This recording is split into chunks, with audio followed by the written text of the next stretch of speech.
Gibson of the International Secret Police. Zero. Feeling zero. Feeling zero. Feeling zero.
Learning that the octopus is trying to stop them before they can reach his base on the Sahara Desert, Clint decides to take Speed with him on their flight instead of leaving him at Kano as first planned.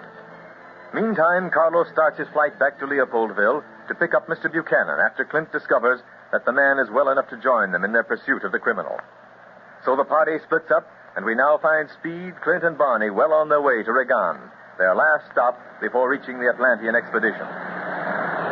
Have you notified Regan that we're on our way, Clint? Maybe them Legionnaires could round up a caravan and have it all ready for us by the time we get there. No, Barney, that's no good.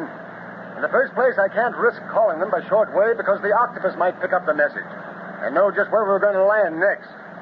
In the second place, I want to be there when our caravan is chosen. We can't be too careful about the men we take out in the desert with us. Our lives are in their hands. Well, Clint, are we going to disguise ourselves as Arabs before we land? No, Speed. We'll land as usual and report to the Legion headquarters.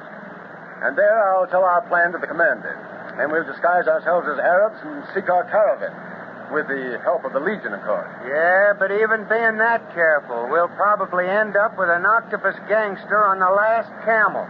We never fail. Nope. I really think we're going to catch up with the octopus this time, Barney. We've moved too fast for him to gather his forces completely. What about that death ray machine?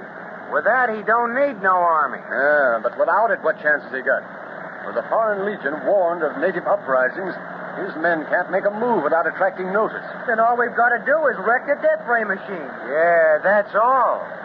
Like putting Grand Central Station in your pocket. I'm not kidding myself. It's going to be risky. But we've got just as much chance to win as to lose. An even better chance, I'd say, because the octopus is, for the first time, depending on something besides that warped but brilliant brain of his. That death ray machine. You think he's making a mistake in that, huh? Yeah, Barney. Anything as tangible as that can be destroyed too easily. But that's his second mistake. His first was leaving us at the mercy of the guerrillas at Lake Kivu.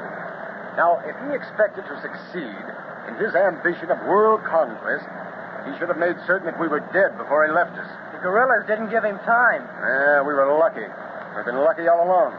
Let's hope our luck holds. And how? Speaking of luck, I sure hated to leave Lucky with the Emir. Yeah, but you had to, kid. That dog would have given us away in a minute. The octopus gang knew he was traveling with us, and no disguise in the world would have fooled him if they'd spotted him trotting along in the caravan. Yeah, I guess so. And the Emir said he'd take good care of him until we got back. Sure he will, Speed. But just now, why don't you get back on one of the bunks and get some sleep? We won't have much time to rest once we reach Regan. Okay, Clint. But be sure and wake me up the minute we get there, won't you? All right, Steve. Don't you worry about that. You'll probably be wide awake when we taxi up in front of the Legion headquarters. And when'll that be? Oh, around sundown, I should say. But get along with you now. Okay. See you in Regan.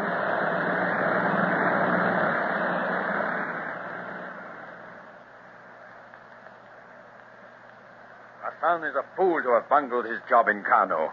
He had the secret police at his mercy and then failed. But at least Hassan was not so foolish as to tell what he knew, Octopus Master. The report said that he kept silent about your plans. As a result, he will die. That is well. Hassan knows too much. When he is dead, then I know he cannot betray me. But meantime, the secret police approach. Our Kano operator was unable to learn the next landing, Master. After the automobile accident, they were more careful than ever about revealing their flight plans. I know where Barlow will land, must land, before risking the last hop to my base here on the desert. Where? Regan. It is the last outpost of civilization. Knowing how Barlow operates, it is a logical conclusion that he will land there, refuel, and give final instructions to the Legionnaires. But he must never leave there. If he did, would he be unwise enough to fly to your base here on the Sahara, knowing of the death ray machine? No, Barlow would never do that. He has a card up his sleeve, all right.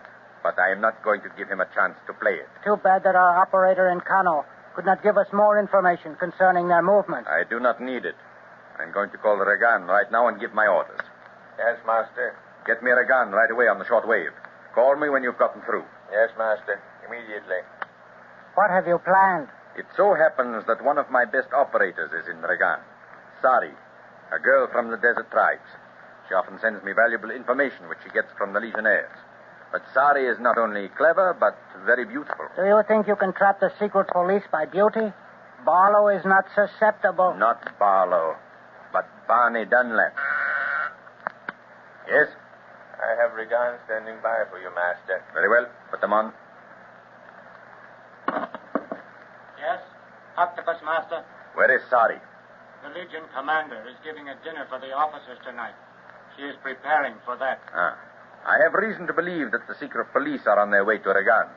I want Sari to stop them there. The secret police? By Allah, yes. What are your orders for her, Master? I shall write them down and give them to her as soon as I can reach her. Good. But take them down in detail, because she must not fail.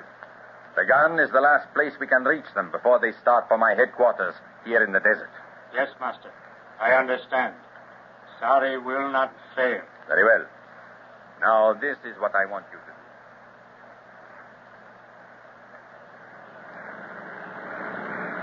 Well, I'm letting her off for our landing, Barney. Want to go back and wake Speed up? Sure. Made it by sundown all right, didn't we? Yeah. Speed will be able to see the sundown ceremony at the Legion post. He likes that. I'll say so. I'll go back and wake him up while you land. Okay. Looks like a fairly good landing field they have here. Speed. Wake up. What? Oh, Barney. Have we arrived at Regan? Yep. Clint's just setting her down now. Oh, boy.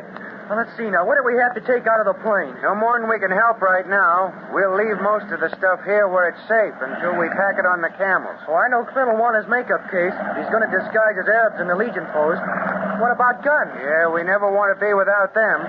Even though Regan is friendly, there might be octopus spies hanging around. Guards, Clint's landed now. Can we pile out? Wait till Clint gives the word, kid. You can watch them Legionnaires lower the flag meantime. They're not paying any attention to us. Not until they get that flag down, at least.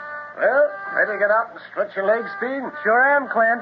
Hey, look at what's coming over this way. A girl. And is she a beauty? Now, Barney. Look at her yourself. Yeah. A native girl. From the desert tribes, probably. Gee, she looks like... Hey, what was that girl's name in the book, Under Two Flags, Clint? Cigarette? No, thanks. Oh, that's the girl's name. Oh, yeah, she sure is pretty, all right. Well, let's get out to meet her. What are we waiting for? Wait a minute, Barney. I'm going to take all the most important stuff out of the plane. What? Before we get anything lined up to put it in? Why, Clint? I don't know why, but I've got a hunch that we ought to do it. Because you saw that gal. Now, listen here, woman hater. I'm not arguing, Barney. I'm telling you. We're going to get as much out of this plane as we can. I've got a hunch it's the thing to do, and I'm not going against it.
Thank you.